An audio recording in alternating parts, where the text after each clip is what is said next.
चला मित्रांनो, तर आमचे आंघोळ झालेले आहेत, ड्रेस चेंज झालेले आहेत आणि आता आम्ही निघालेलो आहोत मल्लिकार्जुन मंदिरात दर्शनासाठी.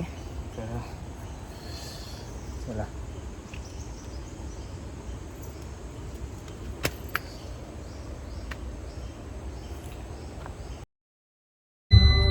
मित्रांनो, श्री क्षेत्र मल्लिकार्जुन मंदिर प्रवेशद्वार आलेला आहे. तर आपण आता 700 मीटरवरती देऊळ आहे, तर आपण पोचतोय आता.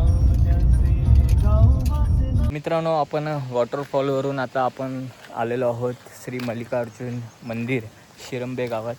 तर इकडचा व्ह्यू दाखवतो, ऑसम आहे, मस्तपैकी. हे बघा, पाठीमागे हे मंदिर आहे आणि मला वाटतं हे इथे कुंड आहेत ते पाण्याचे, ते त्याच्यामध्ये ते मंदिर आहे. तर चला बघूया. हे बघा, हे इथे एक पाण्याचं कुंड आहे.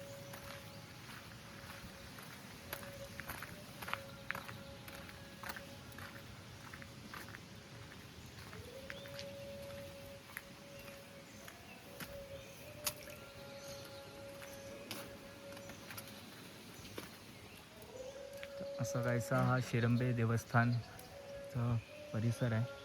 बघा, चारी बाजूने पाण्याचे कुंड आहेत आणि ते मासे बघा, छोटे छोटे मासे आहेत.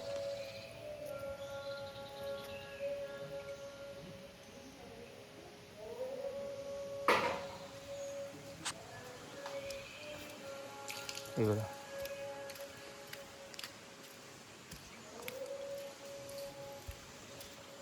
काय रहस्य असेल कोकणातल्या या मंदिराचं. बघा,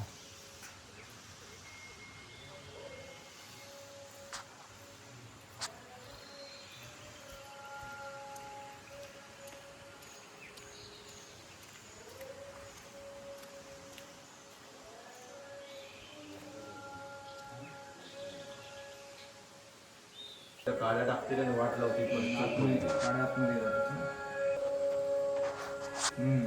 तांदूळ भरून ग्लास ठेवलं ना, वाट लावून टाकतो ना ते. उद्या उद्या येईल तो त्याच्यात भरत जाईल ना.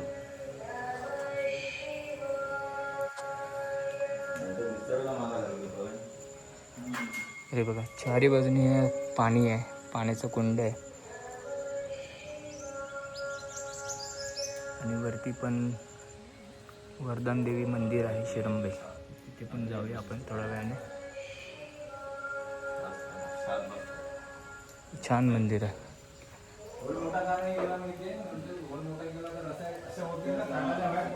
मधोमध मंदिर आहे आणि तुम्ही आतमध्ये बघितलं असेल तर ते पिंड जे आहे पाण्यामध्ये आहे.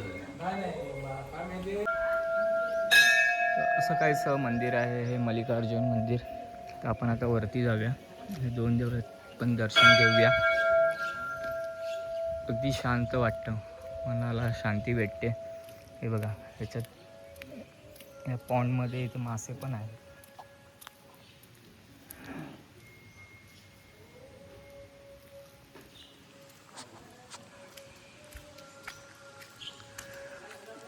चंडकाई देवी मंदिर.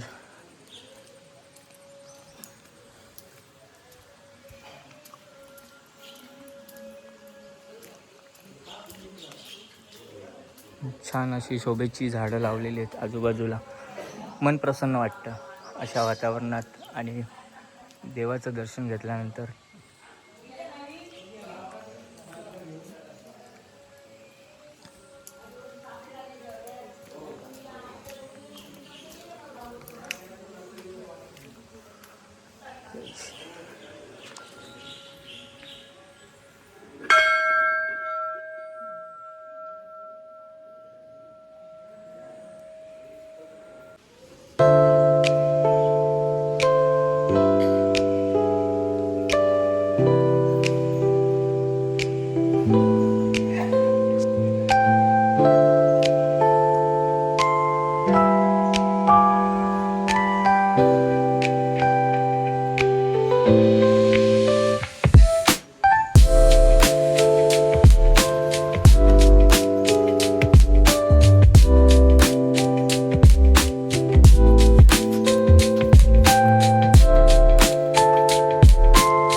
तर मित्रांनो अशा प्रकारे आपलं चांगलं दर्शन झालं मस्तपैकी.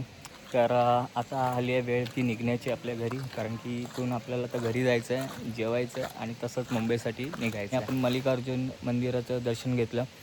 तर हा ब्लॉग तुम्हाला कसा वाटला ते अवश्य कमेंटमध्ये मला सांगा. आणि तुम्ही अजूनपर्यंत या चॅनलला सबस्क्राईब केलं नसेल तर देवगडचं आरमारी या चॅनलला सबस्क्राईब करून ठेवा आणि इकडे व्हिजिट करा, बघण्यासारखं आहे, छान आहे. तर भेटूया पुन्हा एकदा नवीन ब्लॉगमध्ये. असंच आपल्याला प्रेम करत राहा आणि असेच आपण नवीन नवीन ब्लॉग्स येत राहू. कोकणातले जे अजून बघितलेले नसतील ते आपण स्पॉट जे आहेत आपण एक्सप्लोअर करणार आहोत. तर तसंच भेटूया. चला बाय बाय, टेक केअर.